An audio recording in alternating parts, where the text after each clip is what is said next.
Hi, my name is Riza. I'm an MBA student at IPMI International Business School, and welcome to Lessons Learned from Prof. Sembel's Corporate Finance class. Lessons learned from corporate finance class.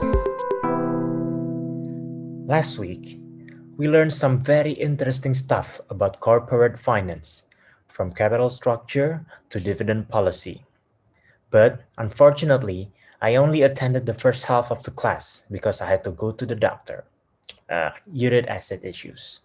But nevertheless, I did learn important concepts regarding corporate structure and sovereign wealth fund. So, let's take a look at the highlights from those two things. Okay, so what is capital structure?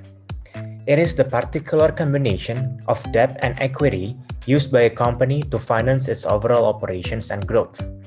Debt could come in the form of bond issues or loans, while equity may come in the form of common stock, preferred stock, or retained earnings. Benefit of having a debt financing is that the interest caused by the debt is tax deductible, and on the other hand, payments to equity providers are not. So, firms must carefully trade off this benefit in consideration to the increased financial risk associated with the higher debt levels. Next, you can see the difference in capital structure of firms with all equity capital, levered firm, and highly levered firm. As seen on the pie chart, taxes that have to be paid to the government is getting smaller as the debt is increasing. In the end, it's a high risk and high gain situation. Okay, so from this diagram, you can learn the relationship between the debt ratio of the firm, or how much is the proportion of the debt against the equity, with the value of the firm. The red line, or the actual value of the firm, is moving like the law of diminishing return. You have to find the optimum debt ratio to get the maximum firm value.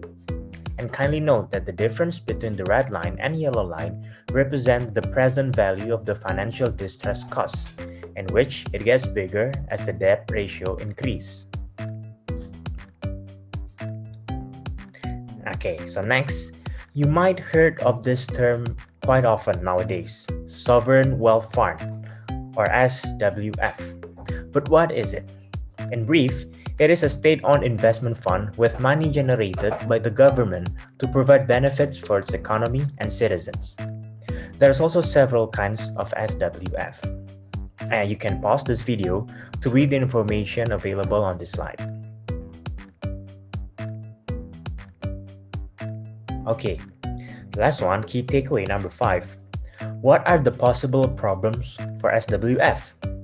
Well, I know you guys have heard of Malaysia's 1MDB, right?